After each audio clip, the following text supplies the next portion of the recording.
Day 8 Python for data science. ठीक है। अभी तक अपन ने देखा था कि लिस्ट क्या होती है, लिस्ट क्यों यूज में लेते हैं। अब लिस्ट के साथ ही मेरे पास नेक्स्ट टॉपिक आता है डिक्शनरी। ठीक है।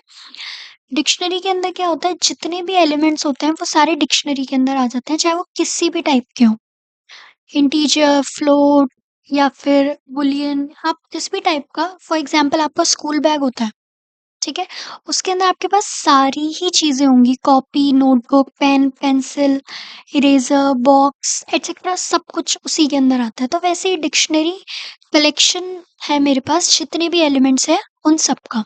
ठीक है। अब अगर उन्हें वेल डिफाइंड वे में अपन यूज़ में लें तो वो ज़्यादा बेटर होता है। ठीक है। किस तरीके से देख लेते हैं, ये सारी चीज़ें अपन देखेंगे कि डिक्शनरी होती क्या है, किस तरीके से अपन कोई एलिमेंट उसके अंदर यूज़ में लेते हैं, मतलब एडिंग और डिलीटिंग। ठीक है। सबसे पहले लिस्ट डिक्शनरी होती क्या है मेरे पास, अपन ने वो देख लिया कि जितने भी एलिमेंट्स का कलेक्शन है एक अनऑर्डर्ड वे के अंदर। अनऑर्डर्ड वे के अंदर मतलब एक वही स्कूल बैग हो गया कि आपने बॉक्स कहाँ रखा है, कई बार आप कॉपी आगे पीछे रख दो तो कोई दिक्कत नहीं है, बट हाँ सारी चीज़ें वहाँ पे पहुँच जाती हैं। ठीक है। तो वैसे ही मेरे पास डिक्शनरी होती है, बट हम इसे एक प्रॉपर ऑर्डर्ड वे के अंदर यूज़ में लेंगे ताकि वो चीज़ अच्छे से निकल के आ जाए। बट आप सब कुछ यूज़ में ले सकते हैं इसके अंदर। हाँ, जिस भी टाइप का डेटा आपको डेटा टाइप यूज़ में लेना है वो। तो सबसे पहले मैंने 2 डिक्शनरी बनाई है यहाँ पे। फॉर एग्ज़ाम्पल यहाँ पे मेरे स्टूडेंट का नाम और यहाँ पे उसके मार्क्स, स्टूडेंट का नाम और मार्क्स, ठीक है? और नेक्स्ट मैंने क्या कर दिया, सेकंड डिक्शनरी बनाई है कि हो सकता है कि मैंने हिंदी और इंग्लिश दोनों सब्जेक्ट्स के मार्क्स साथ में स्टोर करवा दिए। यहाँ पे मैंने सिंगल मार्क्स दे दिए, हो सकता है ओवरऑल हो या सिंगल सब्जेक्ट के हो या फिर यहाँ पे दोनों सब्जेक्ट्स के हो। तो इस तरीके से मैंने लिस्ट डिक्शनरी में डिफाइन करूँगी, ठीक है?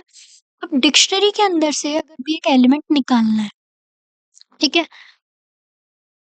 यहाँ पे मैंने सबसे पहले डिक्शनरी के अंदर ये प्रिंट किया, ठीक है? ये मेरी डिक्शनरी प्रिंट हो गई। अब जैसा कि अपन ने लिस्ट के अंदर देखा था कि फर्स्ट एलिमेंट अगर मुझे मतलब कोई भी इंडेक्सिंग के अकॉर्डिंग मुझे कोई भी नंबर प्रिंट करवाना है, तो ये क्या दे देगा मुझे, की एरर। की एरर क्यों दे रहा है ये? क्यों? क्योंकि यहाँ पे इंडेक्सिंग के अकॉर्डिंग नहीं समझ पा रहा।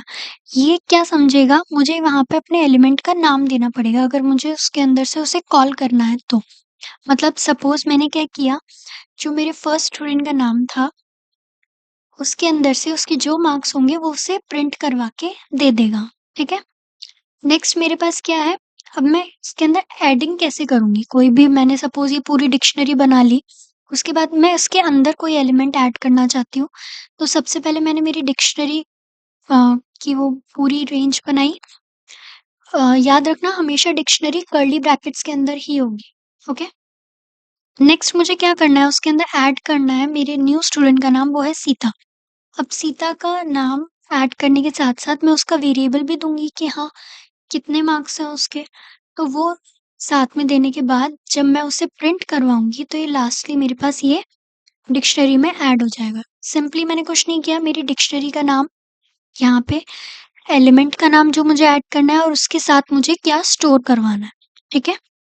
तो डिक्शनरी एक बेटर वे होता है लिस्ट से ज़्यादा अच्छा, जिसके अंदर मैं मेरी अंडरस्टैंडिंग अच्छी हो जाती है कि हाँ, मैं देखते ही बता सकती हूँ कि यार रोहित जी के मार्क्स ये हैं, राम के मार्क्स ये हैं और कान्हा के मार्क्स ये हैं और सीता के अब ये वाले मार्क्स मैं एंटर कर रही हूँ, ठीक है?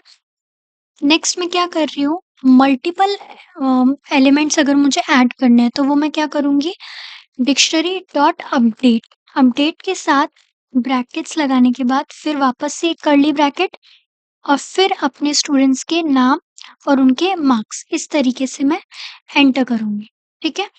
कॉमा लगा के मैंने बस इसके साथ उसे सेपरेट कर दिया, अब ये स्टोर हो गया। इस चीज़ को प्रिंट करवाने के लिए मैंने क्या किया, डिक्शनरी के अंदर शॉर्ट में मैंने लिखा है डिक्ट 2 और ये इस तरीके से मेरे पास ये प्रॉपर लिख के, हाँ, मुझे देख के ही समझ में आ रहा है कि हाँ, ये चीज़ इसकी है, ये इसके और ये इसके। ठीक है? तो डिक्शनरी मेरे पास एक काफ़ी अच्छा और प्रॉपर मैनर हो जाता है किसी भी चीज़ को डिस्क्राइब करने के लिए या फिर समझने के लिए। तो इसीलिए बेसिकली हम लोग ज़्यादातर डेटा साइंस में लिस्ट या फिर डिक्शनरी ही यूज़ में लेते हैं मोस्टली। ओके? नेक्स्ट क्या है मेरे पास?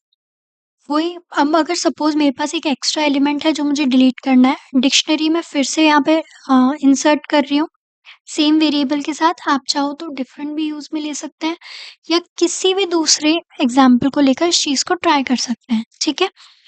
नेक्स्ट मैंने क्या किया, डिलीट के लिए डेल फंक्शन ही यूज़ में लिया मैंने। डेल क्या करेगा, डेल के बाद मैं क्या कर रही हूँ, डिक्शनरी का नाम एंड देन नेक्स्ट मैंने क्या ले लिया, जो भी मेरे एलिमेंट को मुझे डिलीट करवाना है वो, और प्रिंट करवाने के बाद मेरे पास वो कंप्लीट लिस्ट जो भी मैंने डिलीट किया था उस एलिमेंट को हटाते हुए प्रिंट हो जाएगी, ठीक है?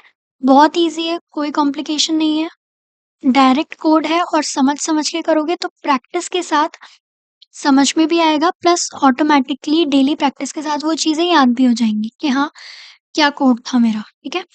ये कुछ क्वेश्चंस हैं, आप प्रैक्टिस कीजिए। सेम वही कॉन्सेप्ट है जो अभी अपन ने डिस्कस किए, इससे ज़्यादा आगे-पीछे कुछ नहीं है, ठीक है? फिर भी अगर नहीं समझ में आया then you can ask, okay?